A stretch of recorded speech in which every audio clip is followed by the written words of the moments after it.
Fala galera, tudo bem? Sejam bem-vindos a mais uma aula aqui na LAC Concursos. Eu sou o professor João Kleber e estarei ministrando disciplinas de informática básica. Bom, na aula de hoje nós iremos abordar sobre mecanismos de proteção. Seria a terceira parte da aula de redes e internet, na qual no primeiro você entendeu o princípio da segurança da informação, na segunda parte você entendeu quais são as ameaças, que podem ser as pragas digitais e os ataques, e agora você vai entender quais são as ferramentas, quais são as soluções que permitem que você esteja seguro, tudo bem? Bom, mecanismo de proteção, primeiramente, ele pode ser tanto físico, quanto software. E normalmente, quando se trata de questões para concurso público, ele vai perguntar sobre soluções tecnológicas, soluções lógicas. Então ele não vai perguntar sobre portas, ele não vai perguntar sobre questões de travas, ele vai perguntar sobre firewall, ele vai perguntar para ti também sobre antivírus, sobre scanner, sobre DMZ, sobre IDS, sobre anti-spam. Então percebam, gente, que ele vai tratar a solução, e ele não vai perguntar o seguinte, quais são as soluções que permitem nos proteger? Ele também vai te induzir ao erro, principalmente bancas pesadas, tais como FCC, ESAF, CESP, FGV. Mas como seria isso? Ele te dá o conceito, por exemplo, de DMZ e fala que é um firewall, ou ele pode fazer o vice-versa, ele dá um conceito de firewall e falar que é antivírus. Por isso é importantíssimo que vocês aprendam, não é só decorar. Por que que eu falo isso, gente? Porque são muitos nomes e essa nomenclatura é algo diferente para ti. Porque normalmente você pode perceber que são todas nomenclaturas com a língua inglesa ou abreviações. Então, se você não aprender, gente, realmente fica muito difícil. Lógico que nós iremos passar macetes para facilitar a tua vida. A primeira ferramenta que nós iremos abordar é sobre antivírus, tá? Muitas pessoas confundem antivírus com firewall. Então é importante e necessário que você compreenda o que é um antivírus. O antivírus não é somente para vírus, tá? Preste muita atenção, porque lá na aula de segurança da informação a gente aprendeu sobre o worm. E o worm nós sabemos que não é vírus, ele é um verme, ele é uma praga digital. Então, o que você precisa saber na hora da sua prova? Deixa eu pegar um canetão aqui. Então, percebam só, o antivírus, como eu falei para vocês, ele vai pegar pragas digitais. E qual que são as palavras-chave para você entender que aquilo é um antivírus?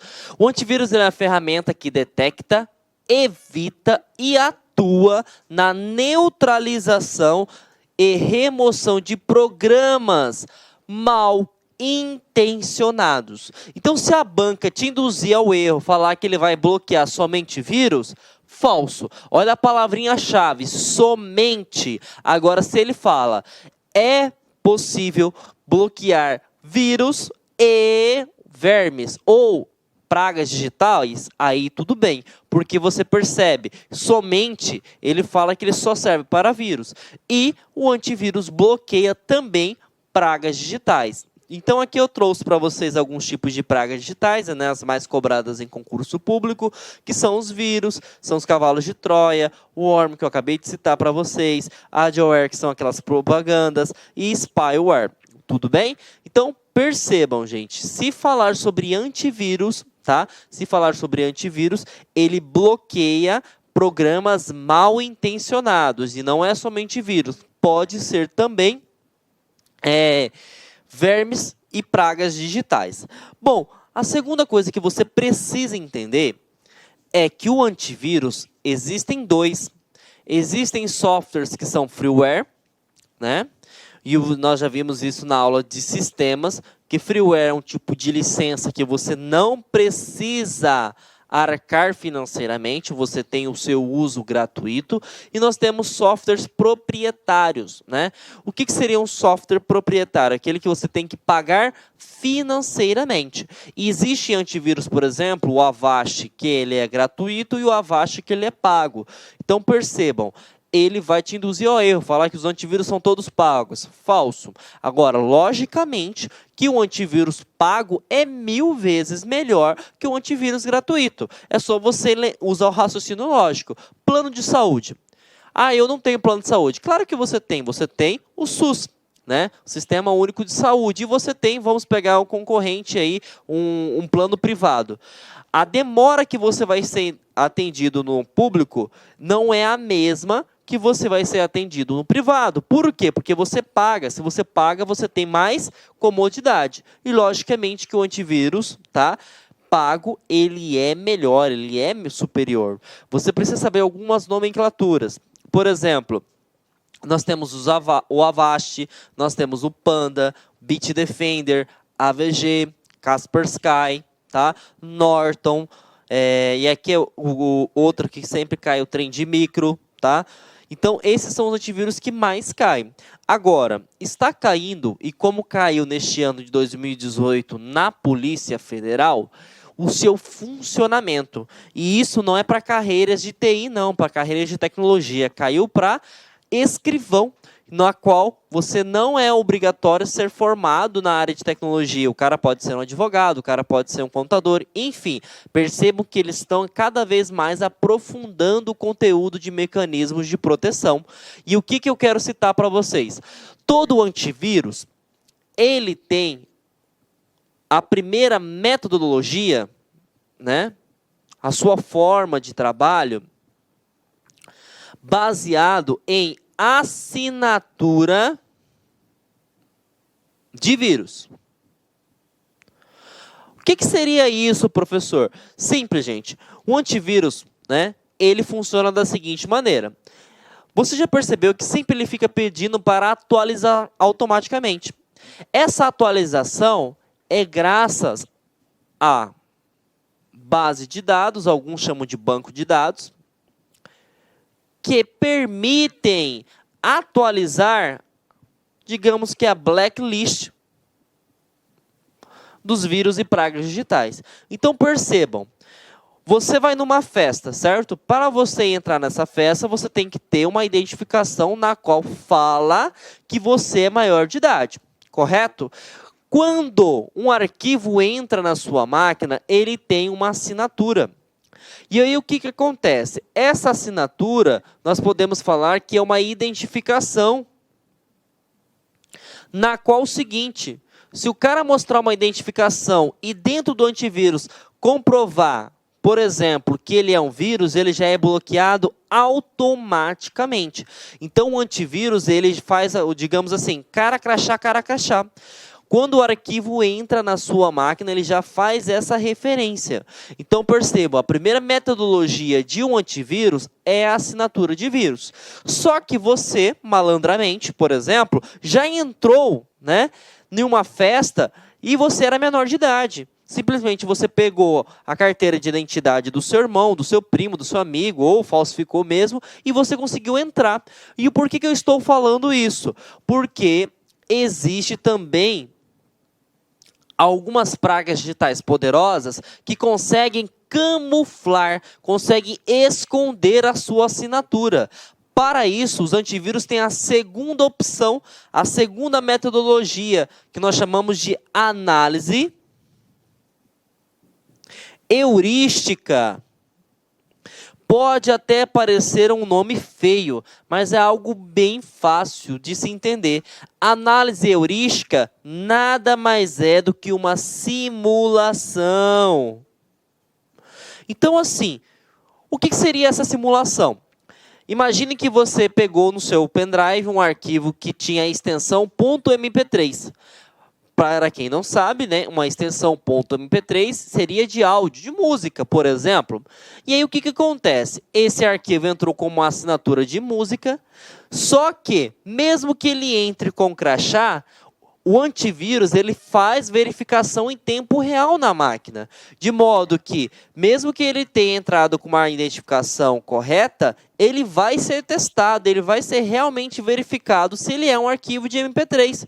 E nesta verificação, que a gente chama de análise heurística, foi identificado, foi identificado que este arquivo não se trata de um arquivo MP3, ele se trata de um arquivo .exe, e esse arquivo .exe, você já sabe que ele tem um alto grau de periculosidade, porque ele pode se tratar de um executável. Então, ele vai ser movido para um setor. Esse setor se chama quarentena, tá? Então, percebam, ó, vamos seguir o fluxo aqui. O arquivo entrou na minha máquina, apresentou a identidade, que ele era um arquivo normal. Ele passou na primeira entrada. Mesmo que ele entrou no meu computador, ele vai ser testado. Essa parte de teste se chama análise heurística. A análise heurística vai fazer uma simulação. Nesta simulação, foi detectado que ele não era um arquivo MP3, como dissera na sua entrada. O que aconteceu? Ele vai ser movido para a quarentena. E é muito importante também saber que quarentena é uma prisão temporária. É um local que você vai ser analisado de forma mais detalhada. Por quê? Porque o sistema ele é feito por um ser humano e ele pode errar também. Ele pode detectar um arquivo que era legal como ilegal. Então, na quarentena, ele vai ser...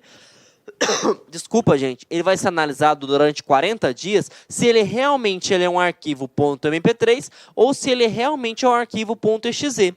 Se nesses 40 dias for declarado que ele não é um arquivo MP3, ele vai ser excluído definitivamente. Se ele for declarado como arquivo MP3, significa que ele era um arquivo legal, que ele estava realmente falando a verdade quando entrou na máquina. Então, ele volta para o seu local de origem. Então, percebam, esse é o fluxo de um antivírus, independente se for free ou se for proprietário. Claro que o free ele vai deixar mais a desejar, ele não vai ter essa análise tão profunda. Já o proprietário, como é pago, ele tem mais, né, digamos assim, recursos que se comparado ao gratuito. Então percebam, se perguntar sobre antivírus, você tem que entender o funcionamento. E a primeira parte, a primeira metodologia é a assinatura de vírus.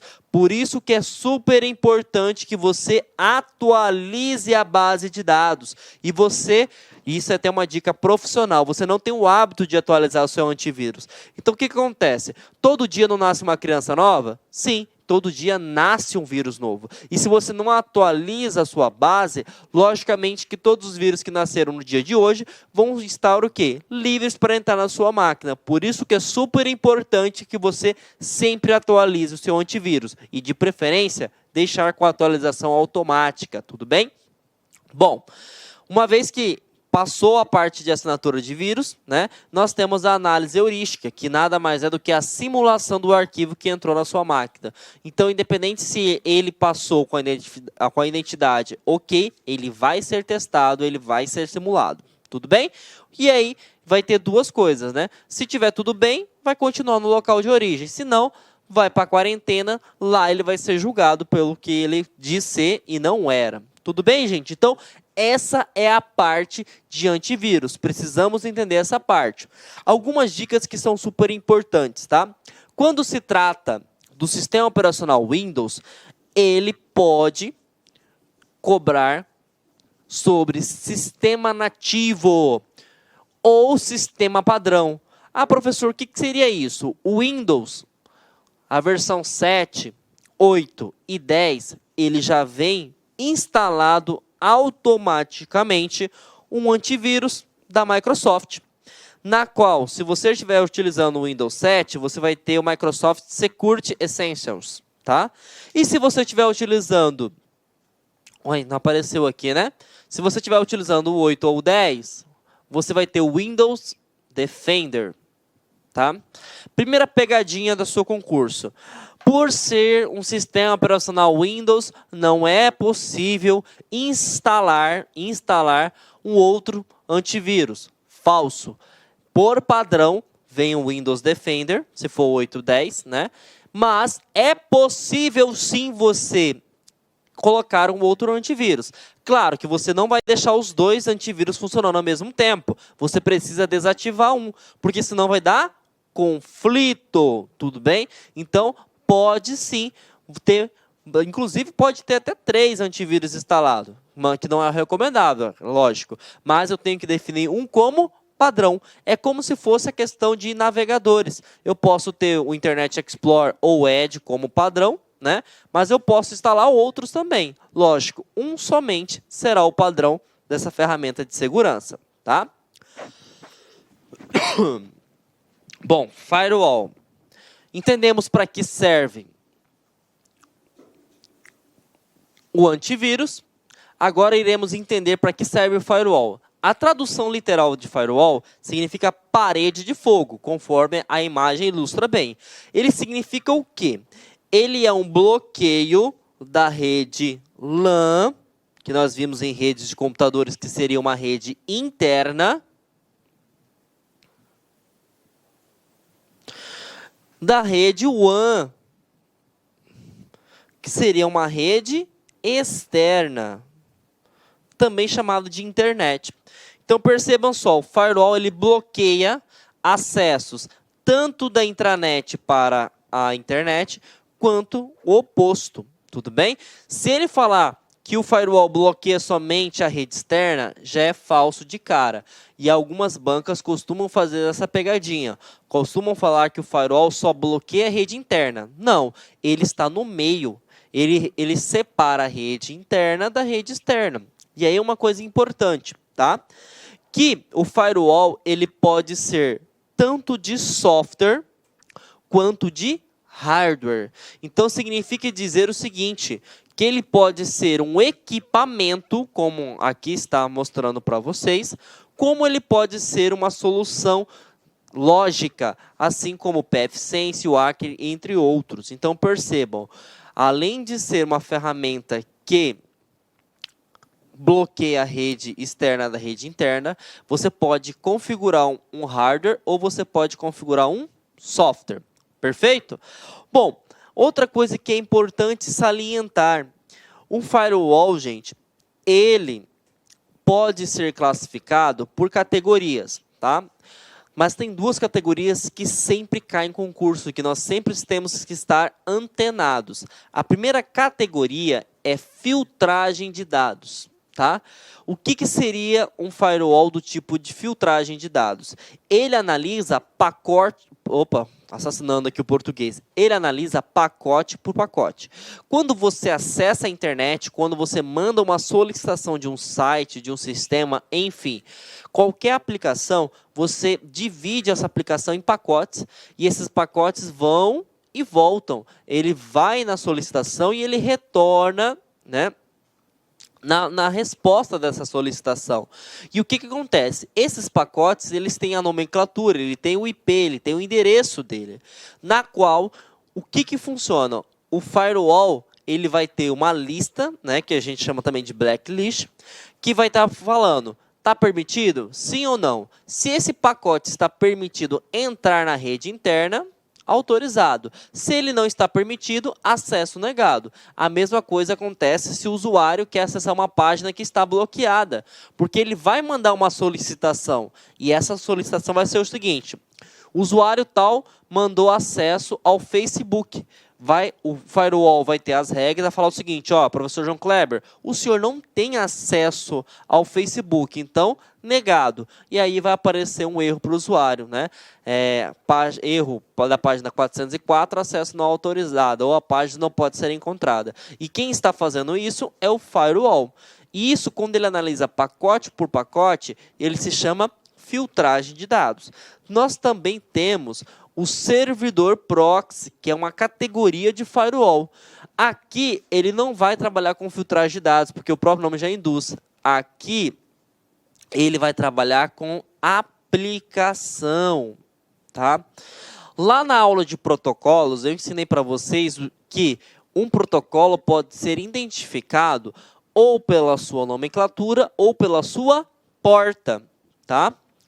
Por exemplo, se eu estou acessando a internet, eu utilizo 2 portas. ou utilizo o HTTP ou utilizo o HTTPS. Traduzindo em portas, ou utilizo a porta 80 para navegar de forma geral, ou utilizo a porta 443 para navegar de forma segura. E aonde que eu quero chegar? O servidor proxy, ele faz este tipo de controle. Significa dizer o seguinte, que ele também está entre a rede interna e a rede externa, só que o seu bloqueio não vai ser analisado pacote por pacote, ele vai analisar a aplicação, ele vai analisar a porta que você está utilizando. Se eu estou utilizando internet, porta 80 ou porta 443. Se eu estou utilizando, por exemplo, e-mail, SMTP para envio ou POP e MAP para recebimento. Então percebam, eu tenho dois tipos de firewall, só que o seu funcionamento é completamente diferente. E aí tem algumas pegadinhas. O filtragem de dados, ele vai ser mais lento, né? Por que ele vai ser mais lento? Porque ele vai analisar pacote por pacote. Só que ele tem mais flexibilidade. Tá? Já o servidor proxy, ele vai ser mais rápido. Só que ele não vai ser tão flexível. Por quê? Você vai ter que criar uma regrinha de exceção. Por que vai ter que criar uma regrinha de exceção? Você bloqueia tudo, né? Se eu vou, por exemplo, bloquear a porta 80, a porta 443, eu não acesso a internet de forma alguma. E aí eu tenho que criar uma outra regra para tentar liberar determinado site específico. Então percebam, ele vai ser mais rápido, só que ele é menos flexível. Aqui ele é mais lento, só que ele é mais flexível. Se não, automaticamente não está no blacklist, é porque ele está liberado. Então essas duas ferramentas, né, que eu acabei de citar para vocês, cada um com um objetivo. No concurso público, ele vai tentar te induzir ao erro. Ele vai falar o seguinte, é uma solução que permite o bloqueio de internet. Antivírus falso, antivírus, pragas digitais, códigos maliciosos, bloqueio de internet e serviços de internet é o firewall. Bloqueio de e-mail, firewall. E aí tem uma coisa importante. Algumas bancas costumam colocar situações hipotéticas, como colocar uma historinha. Então percebam só. Se ele fala o seguinte, o chefe do gabinete tal possui acesso a redes sociais. Se ele clicar na rede social e essa rede social for detectado que um arquivo em si tiver vírus, quem fez o bloqueio, o antivírus ou o firewall?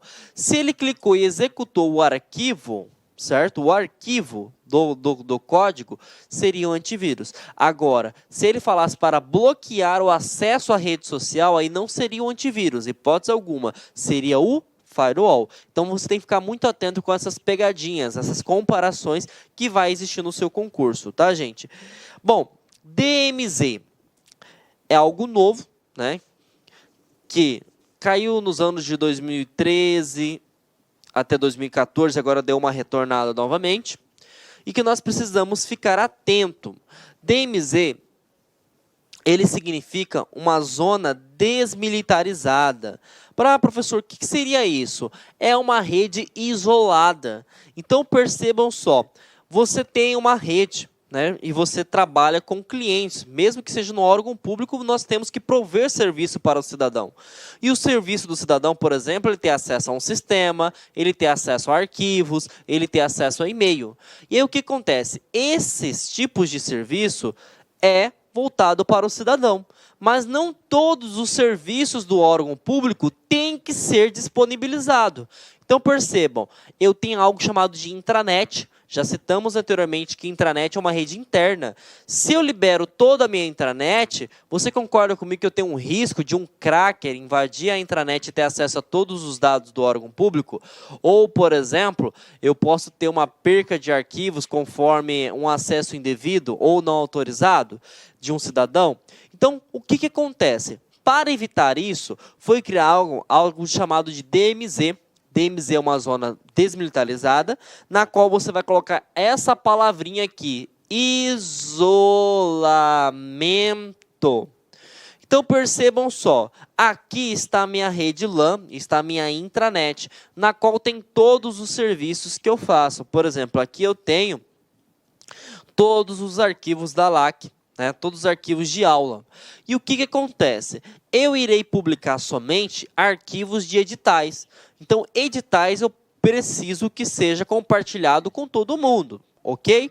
Então, percebam, eu vou criar uma DMZ na qual o cidadão, seja você, eu ou o professor Luiz, ou independente de qualquer pessoa que esteja, ele vai acessar via internet, ele vai verificar, ele quer o arquivo de edital da Polícia Rodoviária Federal.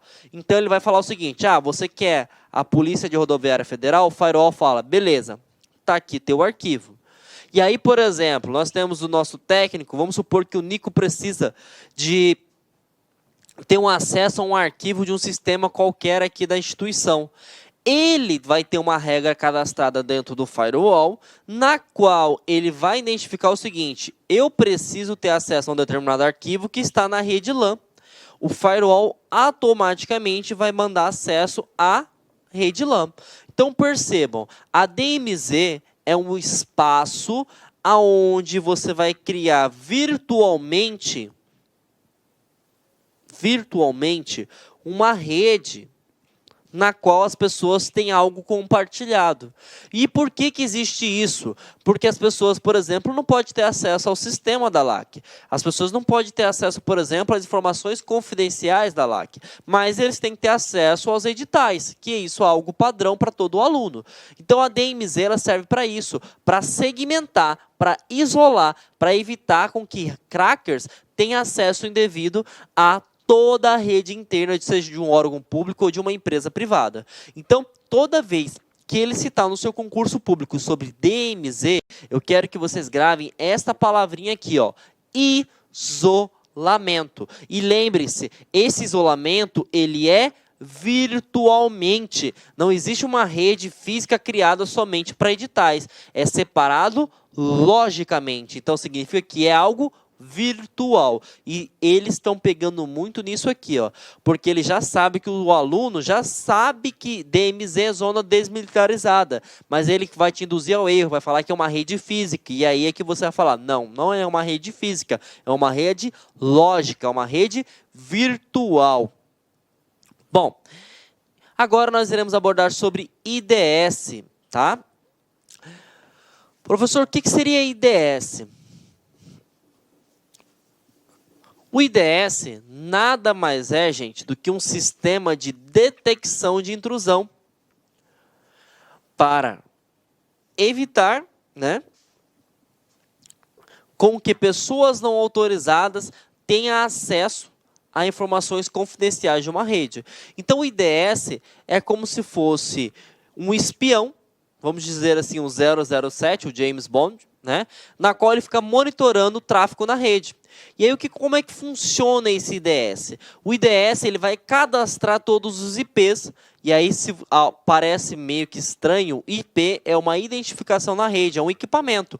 Todo equipamento que está conectado a uma rede, ele precisa de um IP, na qual vai ter todos os IPs cadastrados da LAC, e aí vai visualizar que um IP diferente está tendo acesso ao arquivo de aulas. Logicamente, que se aquele IP não está cadastrado, a gente vai ligar o sinal de alerta. Opa, nós estamos tendo uma tentativa de invasão no site, no sistema da LAC. Por quê? Esse IP não está cadastrado. É como se fosse o seguinte... Você vai ter um aniversário, uma boate qualquer. Você não faz uma lista de aniversário, uma lista de ingressos? E aí o cara fala o seguinte, eu quero ir na festa do professor João Kleber. Beleza, qual é o seu nome? Parará Piriri, Parará Piriri.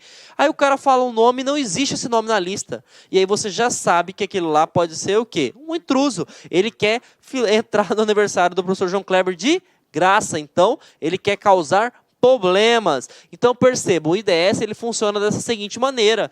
Você vai ter uma lista na qual vai ser detectado se pode ou não pode. Não pode, foi detectado que é um intruso. E aí ele emite um alerta, na qual ele vai ligar para o professor João Kleber e falar assim, professor João Kleber, tem um fulano de tal, falou que é seu aluno e ele quer entrar na festa. É verdade isso? E eu vou falar, não conheço esse cidadão. E aí é a mesma coisa que o administrador da rede vai fazer. Bloqueia o acesso ou desliga o servidor. Nós estamos sofrendo uma tentativa de ataque. Então percebam, o IDS ele monitora uma rede na qual ele fica analisando quem pode e quem não pode através do cadastro. E aí tem uma coisa muito importante, tá? O IDS tem duas categorias. Vou colocar aqui um slide branco para nós, porque o IDS pode ser WIDS, tá? Ou NIDS. E qual que é a diferença, professor? O H vem de host. E host significa máquina ou equipamentos individuais. Quando você tem o NIDS, você tem algo chamado network, que a tradução literal é rede. Então, você pode ter sistemas de detecção de intrusão baseados na rede, ou você pode ter sistemas baseados em host. Eu posso, por exemplo, cadastrar individualmente máquina por máquina, ou eu posso criar uma rede e cadastrar ela toda. Então, você define que tipo de IDS você vai ter. Lembrando sempre que o sistema de detecção de intrusão ele não vai ter uma tomada de decisão. Ele vai emitir um alerta na qual ele vai entrar em contato, e aí podemos ter via e-mail, via SMS, enfim, e vai falar, ó, estamos sofrendo uma tentativa de ataque. E aí o administrador da rede, né, o responsável pela tecnologia, pelo setor de TI do órgão público em si, vai tomar uma decisão. Tudo bem? Então, isso que se trata sobre IDS. Agora nós iremos abordar sobre scanners.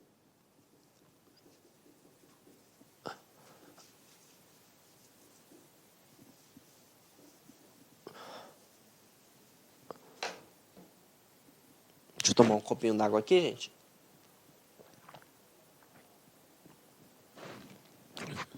Professor, para que serve o scanner?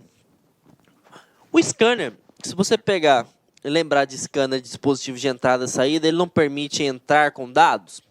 A ideia do scanner na segurança da informação, gente, é fazer uma varredura. Então, você vai colocar esta nomenclatura, varredura. E é utilizado por hackers.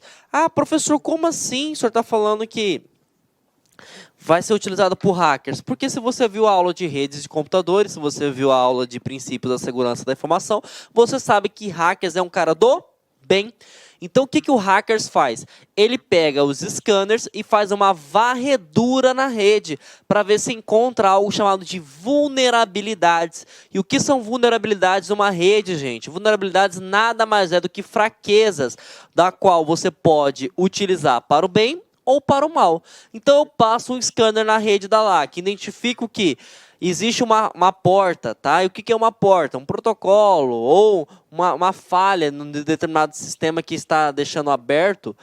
E aí eu vou falar o seguinte, ó, vamos consertar essa parte do sistema. Por quê? Crackers pode utilizar de forma errônea essa brecha, essa vulnerabilidade, esse erro do sistema.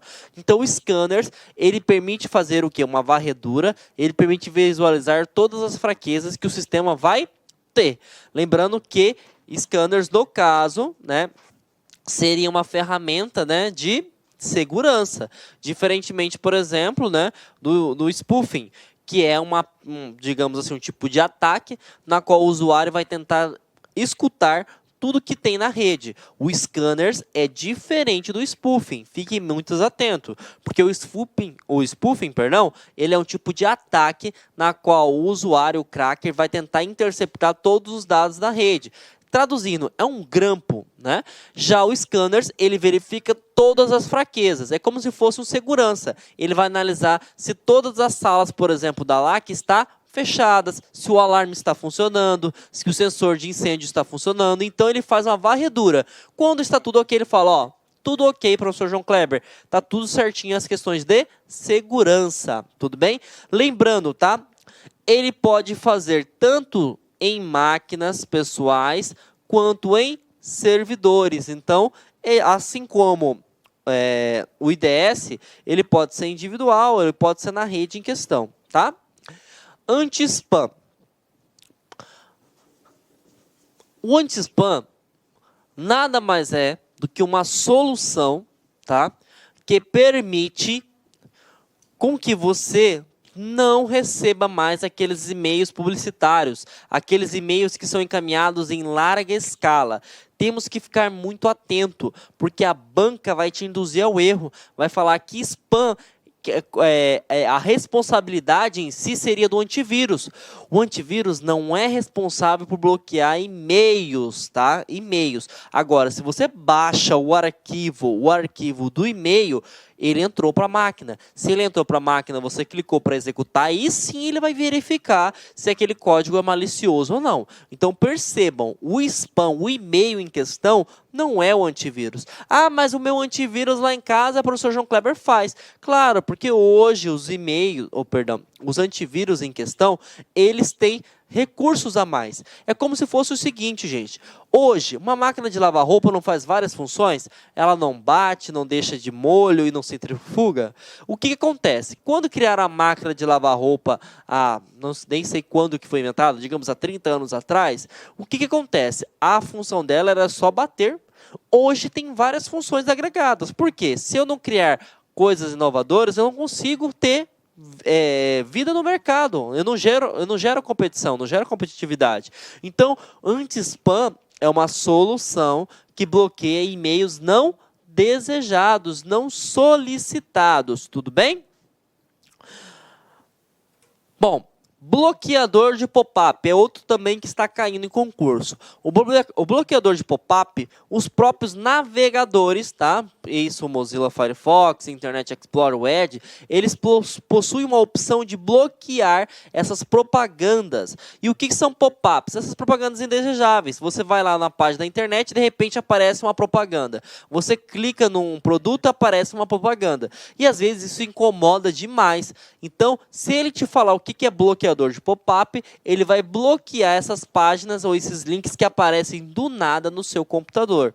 E outra, normalmente, né, os pop-ups têm a ideia de publicidades e anúncios, mas pode ser também que os pop-ups, por trás dele, né, pode ser que exista algum tipo de vírus.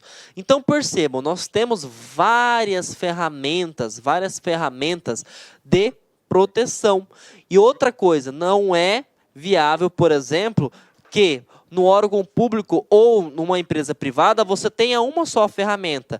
Todas essas ferramentas, cada um tem o seu objetivo. Então, para se manter seguro, eu preciso desse conjunto de soluções. E nós temos que ficar muito atento. E, logicamente, para massificar nosso conhecimento, gente, vamos começar a responder questões, tá? Essa primeira questão foi para analista, né, na Bahia Gás, e ele pergunta o seguinte: escolha a melhor alternativa que defina o que é uma DMZ. Antes de olhar as alternativas, antes de sofrer, você tem que fazer a pergunta para si: o que é DMZ? DMZ é uma zona desmilitarizada, como aqui o próprio já diz. Só que qual que é a palavra-chave? Isolamento. Então, sempre quando falar isolamento e for, tá, uma rede virtual, uma rede lógica, está falando sobre DMZ. Vamos lá. Alternativa A é o local físico. Nem precisa sofrer. Já falamos que não existe fisicamente, somente virtualmente. É uma área lógica da rede, ok, na qual geralmente são colocados os servidores e serviços que estarão publicamente disponíveis na internet. Geralmente é protegido por algum mecanismo de segurança como o firewall. Sim, até então nós temos aqui a nossa alternativa, mas vamos acompanhar. É a área mais segura do data center, onde somente o administrador de empresa tem acesso. Negativo, todas as pessoas têm acesso à zona desmilitarizada. Ele é um isolamento, justamente para separar, né, as informações confidenciais das informações que estão públicas. Então pode eliminar a alternativa C. É uma área física, pode eliminar, porque é uma área virtual. Já foi. O principal objetivo da DMZ é aumentar a velocidade de acesso a páginas da web. Não tem nada a ver, é para deixar público um acesso a um sistema ou a um serviço da internet. Então, gabarito alternativa B. Vejam como é importante entender os conceitos de mecanismos de proteção, tá, gente? Próxima, da Prefeitura de Teresina, Piauí, né, para o cargo de advogado. Para que a segurança da informação seja mantida em um ambiente com acesso à internet, é correto afirmar: a instalação de um firewall garante que a rede esteja segura contra invasores, podendo ser a única linha de defesa. Acabei de falar na explicação que não é somente uma solução, é um conjunto de soluções que permite a segurança da informação. Então, nós já podemos eliminar de cara essa questão. O firewall protege apenas contra ataques internos ao firewall, nada podendo fazer contra ataques que partem de fora da rede por ele protegida. Primeiro, que o firewall ele vai fazer bloqueio de acesso, né? Lógico que pode ser tipo de ataque, o cara quer tentar acessar uma página, um sistema, só que ele funciona tanto internamente quanto externamente, então podemos eliminar essa questão. A instalação de um sistema de informação deve ser feita com o sistema conectado à internet, para que possíveis ataques possam ser neutralizados na instalação. Não tem nada a ver. Eu não preciso estar conectado à internet para verificar o acesso, por exemplo, interno. Então, pode eliminar essa assertiva aqui também. A configuração segura para um proxy web deve liberar acesso somente aos endereços de IPs de usuários autorizados. E olha que legal. Proxy é um tipo, né, de firewall. Então percebam, aqui ele colocou certinho a definição, que vai ter uma blacklist, vai verificar se pode ou não pode. Podendo, ele vai ter o seu respectivo acesso. Mas vamos para a próxima. Uma intranet é considerada uma rede pública. Completamente equivocado, porque intranet é uma rede privada, uma rede restrita. Então, logicamente que o nosso gabarito é a alternativa D, D de Deus, né? Mais uma questãozinha, dessa vez foi da FUB. Acesso foi a bancalizadora. Vamos ver o que ele está cobrando.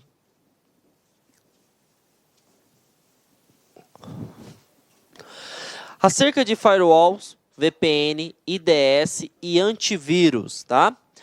Sistemas IDS podem ser implantados de forma que protejam uma máquina específica ou uma rede de computadores. Definição corretíssima de IDS. Eu posso ter NIDs, que seria focado para a rede, ou eu posso ter HIDs, que é focado para a máquina, focada por host. Então está correto. Foi até estranho, né, essa questão do CESP, porque não colocou nenhuma pegadinha. Normalmente o aluno fala, tem pegadinha. Não, mas realmente está correta. Próxima, julgue os próximos itens com relação à auditoria, prevenção de intrusão e proxy.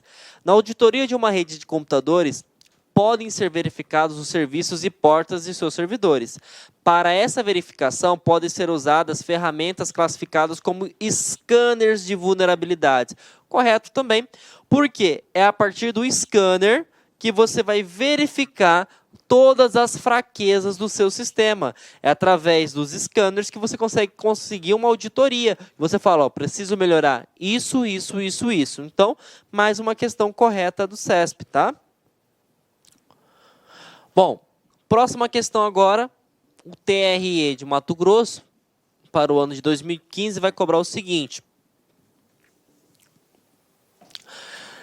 A função principal de uma ferramenta de segurança do tipo antivírus é, e essa é uma questão muito boa porque vai cobrar tudo que a gente aprendeu na aula. Vai tentar te conduzir ao erro, falar que é um firewall, falar que é um IDS, vamos identificar.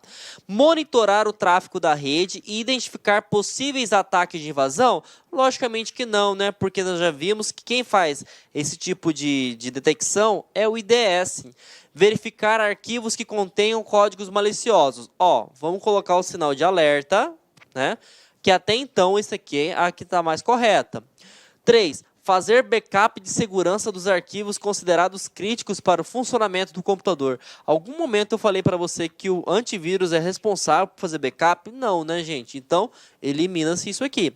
Bloquear sítios. Sítios também é conhecido como sites de propagandas da internet. Não.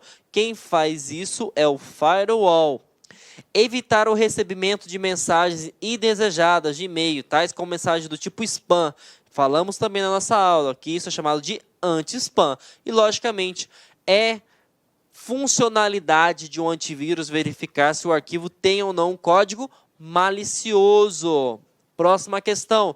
E essa questão foi de agora, né, da Polícia Federal. Para o cargo de escrivão, ele cobra o seguinte: acerca de redes de computadores e segurança, julgue o item que se segue. Os aplicativos de antivírus com escaneamento de segunda geração utilizam técnicas heurísticas para identificar códigos maliciosos. Aqui você vai ter que ter interpretação, porque ele vai te tentar induzir se você conhece o funcionamento do computador. Lembre-se, um vírus entra na sua máquina e ele faz o teste no antivírus. Qual é a primeira geração? Qual é o primeiro teste? Não é a assinatura de vírus? Sim, o que é assinatura de vírus? Base de dados. Vai verificar se ele pode ou não entrar. Depois, se ele chegar a entrar na sua máquina, vai para a segunda metodologia, que é chamado de análise heurística. E o que essa análise heurística faz? Ele identifica se é realmente ou não um vírus. Então, logicamente, que está correto essa questão, porque a análise heurística realmente é uma metodologia que vai escanear, ele vai simular se esse arquivo é um vírus ou não. Tudo bem? E assim a gente termina mais uma aula sobre mecanismos de proteção, e aí é algo técnico. Se tiver dúvida, volte à aula. Isso que é interessante de aula online, né? Que você pode voltar 1, 2, 3 vezes. E, gente, respondam questões. Só assim você vai conseguir massificar o seu conhecimento. Tenha uma ótima semana e bons estudos. Clique-claque.